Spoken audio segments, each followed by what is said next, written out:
Hey guys, this is just a short video in reference to the Cascadia earthquake hazard that the Seattle area is facing, and it focuses on the road and bridge situation mainly. This is from the Gorilla News blog from May 17th, 2017 at gorillanewsblog.wordpress.com. The article is entitled Cascadia Earthquake, Can Seattle Area Roads and Bridges Handle the Big One? The short answer is no.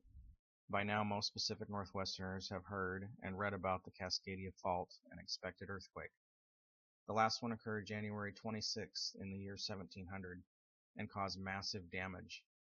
They believe it may have wiped out an entire tribe of Indians that lived on Vancouver Island and also caused a large tidal wave that hit Japan.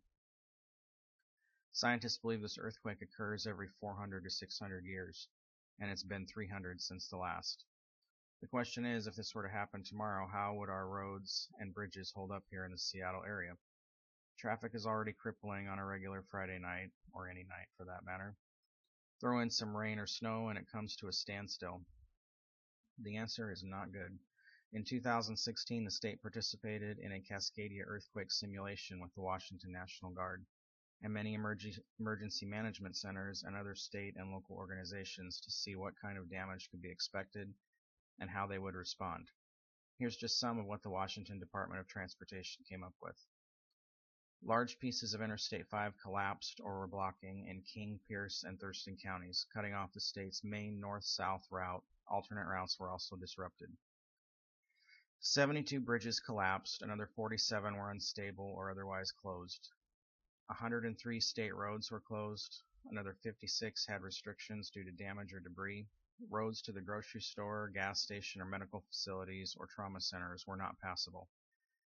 Injured passengers spent the night on ferries that had to head to deep water to avoid tsunami danger. Bainbridge Island residents had to shelter in place because the ferries were not in service and the Agate Pass Bridge was closed. Coastal communities were flooded, coastal highways were washed away in a tsunami or covered by landslides. A massive 1.5-mile landslide and a separate bridge collapse on Interstate 90 left the state's main east-west route closed indefinitely. Landslides on other passes meant that even with crews working around the clock, it would take 4 days until an east-west emergency vehicle route was reestablished. There was no public access to state roads. Officials needed the public to stay off the roads so crews could safely clear debris, make repairs, and establish detour routes for emergency responders. I want you to keep a focus on that statement. There was no public access to state roads. The state has a plan to shut the roads down except for emergency vehicles for an undetermined amount of time. So even if you have a vehicle and can drive it, you won't be able to, which means if you're away from home for work, you're not going to be able to drive home. It's safe to assume these estimates are probably on the light side. The actual damage will probably be much worse. This is something not widely reported by the media or explained to people. Again, you will not be allowed to travel on the roads that are still passable, regardless if you are separated from your family or not. It could and will be months before major repairs would be completed. This means no food or fuel being delivered to stores and gas stations. This means you're on your own. Most certainly, power is going to be out for an extended period of time. Are you and your family prepared for this? The FEMA website suggests being prepared for 72 hours.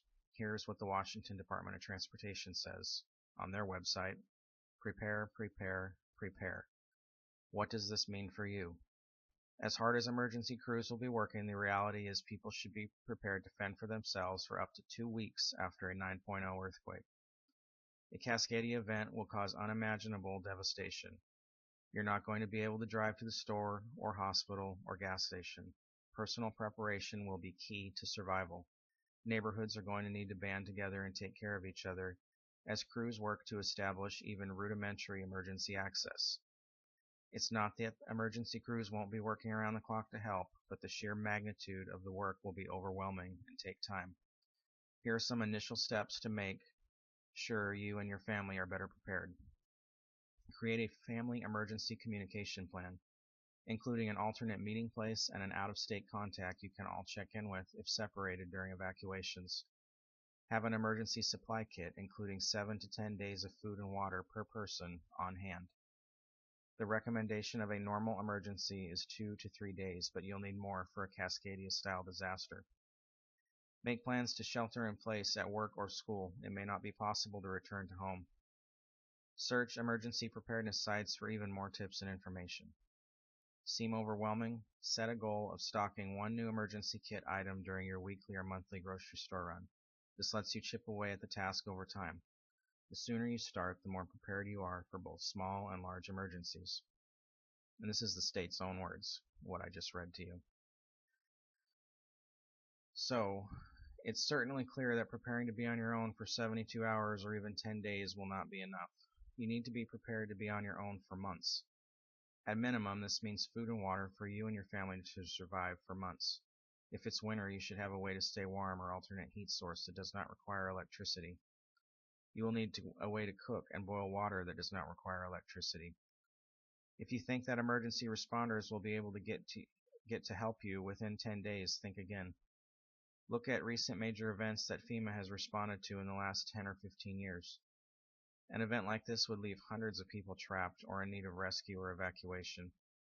Those people will have priority over people just in need of food or water.